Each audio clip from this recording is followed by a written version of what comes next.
Honorable Speaker. Thank you. Member for Kathiani, Honorable Mbui. Thank you, Madam Speaker, for this opportunity to also make a contribution on this affordable housing bill. Madam Speaker, as we begin this debate, I would have loved to have heard the majority leader tell us when we are getting our refund for the deductions that were done in January on monies that the court said should not have been deducted. Because, I mean, we as a house must also be alive to the fact that we operate in a country that is legal. So when the court pronounced itself and said there are no further deductions to be made, I was shocked that actually in January my pay slip reflects that the government has taken from me 1.5%, and I'm expecting my employer has also paid 1.5%. That is an illegality. So I would like to understand, first thing we need to know is when are we getting our refund, our money back? Madam Speaker, let us discuss this matter and demystify the obsession that Kenya Kwanza seems to have with the issue of houses. And Madam Speaker, it is an obsession because we are fighting to build houses for personal individuals when our children in this country do not even have classes for grade 9. And at the end of this year, junior secondary is supposed to have grade 9. Here we are talking about building houses. We are not a communist country, Madam Speaker. Communist countries are the ones that figure out personal things. We are a capitalist nation. People go to school, and then you go out there and fight for your space and get your resources. So, Madam Speaker, I feel that we seem to be losing the script. But, Madam Speaker, allow me to dispense of certain myths that have always been talked about in this housing project. First one, we have been told here over and over again in public barazas in the House that affordable housing is going to create employment. Let me tell you, Kenyans are not looking for part-time employment, casual employment. People are looking for jobs that are permanent and pensionable. Those are not the jobs that are being offered under this arrangement. The jobs that are being offered here are jobs that will be done for a period of maybe a month, 2 months, maximum 3 months. All the homes we live in were built by people. Are they building now? Are those masons still working there now? Madam Speaker, we must figure out how to create employment and stop deceiving Kenyans and telling them that this thing of housing is going to make them, permanently employed. Madam Speaker, it's also important to note that there's another myth that was peddled during the period of campaigns.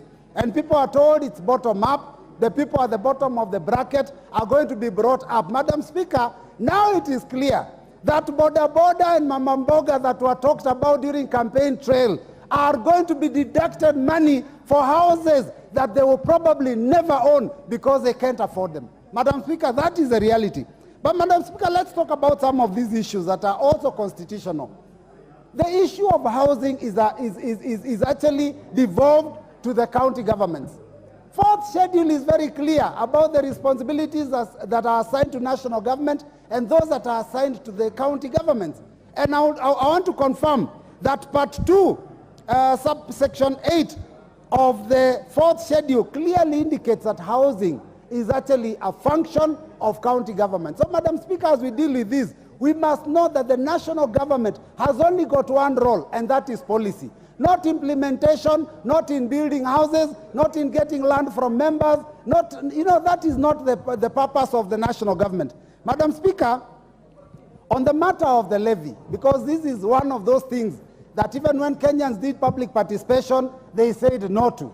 And public participation was actually stopped by the courts of law. And somehow, one of the committees of the House sneaked all over the place and carried out some arrangement of public participation, which was actually illegal, Madam Speaker, if you are to ask me. But then the reality is this, that the levy was already denounced by Kenyans. 90% of Kenyans, during the public participation on the finance bill, said no to the issue of the levy. But now, Madam Speaker, let's talk about that levy. Madam Speaker, pay-as-you-earn income tax are generalized taxes that everyone pays. Madam Speaker, excise duty, VAT, are those taxes that are charged, and only consumers of the goods and services pay that. It's like a toll on the road. It is only the user of the expressway that pays the toll. Now, why is it that you're making every Kenyan pay for houses and not every Kenyan will be a consumer? There are Kenyans, Madam Speaker, who already have mortgages. They are paying mortgages. Civil servants, teachers, public servants that are already actually so high in debt because they are paying for their mortgages. And then you are taking away 1.5% and telling them now you're going to build houses for other people. Madam Speaker, I find this very, very unfair. But Madam Speaker, as I finish, it's important to talk about the regulations, because there are regulations that will eventually be made on the basis of this bill, just in case this bill passes, because I personally am opposing it. Just in case the voting block will be used to pass this thing in the House, I want to point out some of the dangers that we face. First and foremost, what is the valuation and how will the valuation of the houses be done? We are aware that currently some of the affordable houses are more expensive than commercial houses that are being put up by developers. And Madam Speaker, is shocking considering the land is given for free by government and the money that is being used is taxpayers' money. How does an investor buy land and then take a loan and build a house and charge less than what is being charged by this affordable housing? It is unfortunate, but this smells of a scam, Madam Speaker. Madam Speaker, the other issue is the repayment period. Because the law here does not talk about the repayment period. When we are making regulations, if this passes, let us be careful to name the repayment period. You cannot leave it open-ended. Because, Madam Speaker, I will tell you what I have noticed here, that there are three categories of houses, and they talk about the earnings of the people. And then they are saying that for you to acquire this, you must be able to afford 1/3 of your salary. And there are some people who have been named here that have earned salaries less than 20,000. A person earning 15,000, Madam Speaker, would pay 5,000 a month. A house of 3.5 million, Madam Speaker, would take them 58 years to pay. What repayment period is that? Is that even heavenly possible?